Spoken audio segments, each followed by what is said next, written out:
বর্ষিয়ান নেতারাও কুরবানির গরুর মতো দরদামে ওঠে, কিন্তু এই তরুণ ছাত্র নেতারা তাদেরকে কেনা যায় না। আমার দলের তরুণ দেশপ্রেমিক নেতাদেরকে বলে দেন, তারা যেন এই সরকারের সাথে আপোষ না করে।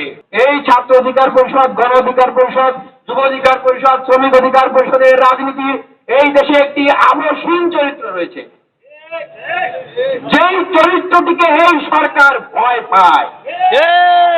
কিভাবে তাদের লুটপাট, ছিনতাই, রাহাজানি, চুরি, বাটপাড়ির কার্যক্রমকে আরো শক্তিশালী করা যাবে এবং সেখান থেকে ভাগ পাওয়া যাবে। এটি আসলে আমাদের এই দেশের মানুষের জন্য, আমরা যারা রাজপথে প্রতিবাদ করি, আমরা যারা দেশের জন্য কথা বলি, দেশের স্বাধীনতা, সার্বভৌম দেশপ্রেমকে এই তরুণরা আমরা যারা হৃদয়ের গভীর থেকে সত্যিকার অর্থেই ধারণ করি, আমরা যারা সরকারের কাছে, সরকারের পয়সার কাছে, সরকারের ক্ষমতার কাছে, সরকারের লোভের কাছে আমরা যারা বিক্রি হই না, তাদেরকে কিভাবে দমন, পীড়ন এবং নির্যাতন চালানো হয়। হয়তো আপনারা এখনো অনেকেই বুঝছেন না যে গণ অধিকার পরিষদের সাধারণ সম্পাদক জনাব রাশেদ খান, তার নামেও কিন্তু গ্রেফতারি পরোয়ানা কয়েকটা জারি করা অবস্থায় আছে। এগুলো আসলে কেন করা হচ্ছে? আপনারা যদি খেয়াল করে দেখেন যে এই গণ অধিকার পরিষদের, এই ছাত্র অধিকার পরিষদের রাজনীতিতে এদেশে একটি সংগ্রামী চরিত্র রয়েছে।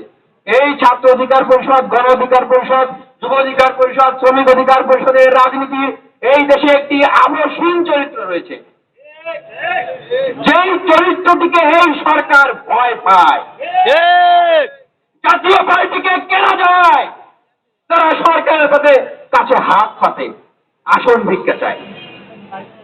শাহজাহান ওমরের মতো নেতাদেরকে কেনা যায়, সৈয়দ ইব্রাহিমের মতো নেতাদেরকেও কেনা যায়। বর্ষিয়ান নেতারাও কুরবানির গরুর মতো দরদামে ওঠে, কিন্তু এই তরুণ ছাত্র নেতারা তাদেরকে কেনা যায় না।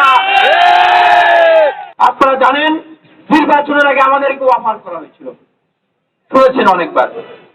এদিকে আমাদের নেতৃবৃন্দদেরকে চাপ প্রয়োগ করা হচ্ছে যে তোমরা নির্বাচনে যাবে কি যাবে না, তোমাদেরকে নিবন্ধন দেওয়া হবে, পয়সা দেওয়া হবে, এমপি মন্ত্রী বানিয়ে দেওয়া হবে, আর যদি না যাও তোমাদের যে মামলা দেওয়া হয়েছে তোমাদেরকে জেলে পড়া হবে। আমার বাবা যখন আমার সাথে সাক্ষাৎ করতে গিয়েছিলেন, তিনি অনেক কৌশলে সেই কথাগুলো আমাকে বললেন। আমি জেলখানা থেকে বলেছি, হ্যাঁ আমার উপর নির্যাতন করা হয়েছে, আমাকে 10 ফিট বাই 15 ফিট একটি ছোট্ট ছেলের ভিতরে আমাকে নিঃসঙ্গভাবে রাখা হয়েছে। আমি যেন হার্ট অ্যাটাক করি, ব্রেন স্ট্রোক করি বা মরে যাই। আমি যদিও মরে যাই, এদেশের মানুষের জন্য মৃত্যুবরণ করব। আমার দলের নেতৃবৃন্দদেরকে বলে দিবেন, আমার দলের তরুণ দেশপ্রেমিক নেতাদেরকে বলে দিবেন, তারা যেন এই সরকারের সাথে আপোষ না করে। আপোষ করলে কি হবে?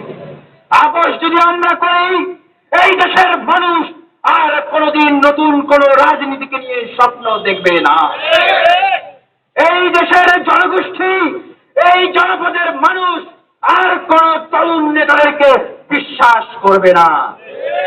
আমরা সেই বিশ্বাস ভঙ্গ করিনি। আমরা নেতৃত্বের পরীক্ষা দিয়েছি এই জাতির কাছে, আমরা নৈতিকতার পরীক্ষা দিয়েছি এই জাতির কাছে। আমরা জাতির কাছে আহ্বান জানাচ্ছি, এই যে এই অঞ্চলের যে রাজনৈতিক সংস্কৃতি, যখনই কোনো আপোষহীন নেতার উত্থান হতে থাকে, যখনই কোনো আপোষহীন দলের উত্থান হতে থাকে, তখনই তাদের চরিত্রে কালিমা লেপন করা হয়। বিভিন্ন গোয়েন্দা সংস্থা, বিদেশি সংস্থা বিভিন্ন প্রজেক্টের মাধ্যমে কলা কৌশলে তাদেরকে বিতর্কিত করা হয়, তাদের চরিত্র হনন করা হয়, তারপরে তাদেরকে গ্রেফতার করা হয়। যার উজ্জ্বল দৃষ্টান্ত আল্লামা মামুনুল হক সাহেব, তিনি এখনো কারাগারে রয়েছেন।